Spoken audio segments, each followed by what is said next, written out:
There's a place I know where the people grow every day in love and trust. Now they've got the will and they're trying to build a city from ashes and dust. If you don't believe and you want to leave, just don't talk about my city that way, 'cause that's scary. I love her, my city by the lake. The greatest treasure here in Gary are the people, the citizens of Gary, the resiliency, particularly in the face of challenges, in the face of a reduction in population, in the face of the decline of the steel industry, and the fact that so much of our prosperity, so much of the economics of the city were tied to a steel industry, which means that when steel was good, Gary was great. Right. And as steel declined, Gary saw more challenges. And so to have people who have invested their lives, who have invested their energy, who built homes as a result of the prosperity of the steel industry, who still have a belief and a hope in a community, that just shows you how resilient Gary residents are. So I think that's one of the greatest treasures. Certainly our transportation assets are significant. The lakefront, the highways, the railways, the airport, that's significant as well. Gary Historical and Cultural Society is very dear to me because if you don't have a history and a past and a foundation to pass on to the younger generation or to the next generation, you don't have anything. You have built such a great reputation and a legacy of your own here in Gary, but something drew you here because you weren't born here. Please tell us what that was. Well, my parents had lived here at one time.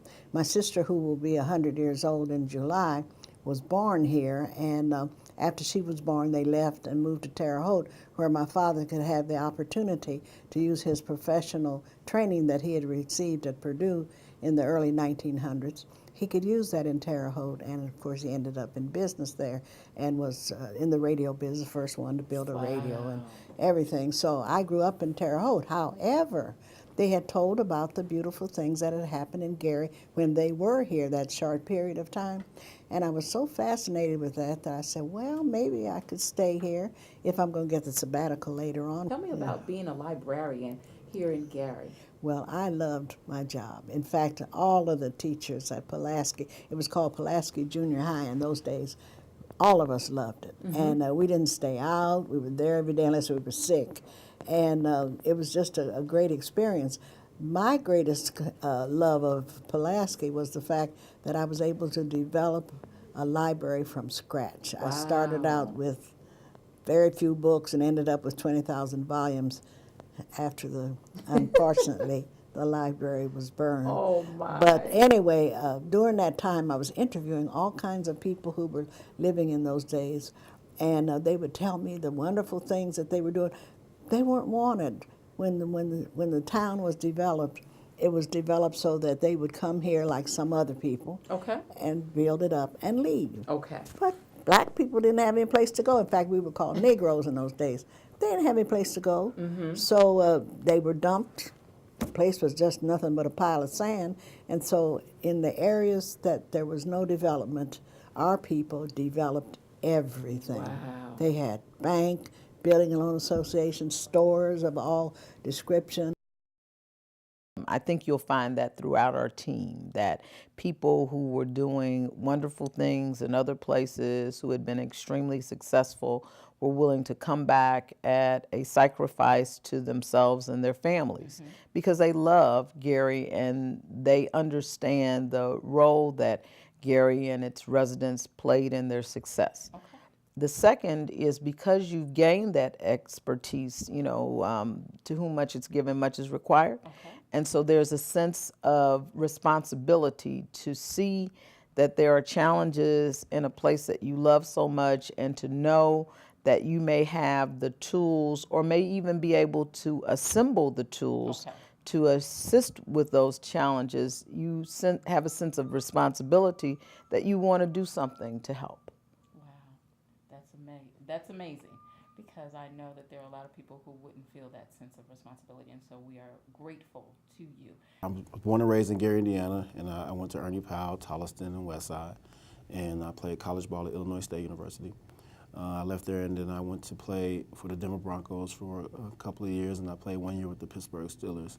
I also played in Europe for 2 years. Okay. A lot of people don't know that. So that was a great experience for me, getting to travel overseas and to see how other cultures across the world interact with each other. Reconnecting with people who love Gary has been just a joy for me. And for you to go from pro football player to administrator of a high school, please talk to us about what that leap was like for you. Well, basically, I always knew I was going to reconnect, back to Gary once I finished playing ball. People ask me all the time, why did you come back or whatever. I don't really have a good, solid answer, but it's my roots, it's my foundation, and just like any bird, we always come back home to the nest or whatever. So my mother was here, my people are here, my support group is here, so I just felt comfortable, coming back home. And so when I talk to you about being an administrator of very challenged kids at your school, can you tell me what is similar about preparing for a football game and preparing these kids for life? Yeah, well, one of the things that I equate to it a lot is like the study. In football, we have to study our plays and we have to learn different techniques and things like that. And it's the same thing in education. I equate my best years as an educator because I was an educator for 14 years before I went into administration.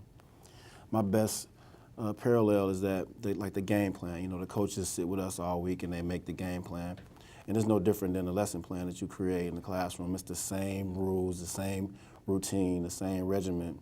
So I equate, being an athlete and having those type of upper level experiences directly to being a good educator. Well, we have probably one of the most active and most well-attended campuses of Indiana University Northwest here. Okay. So we have a Big Ten school here that is doing great work both in the city of Gary and throughout the region.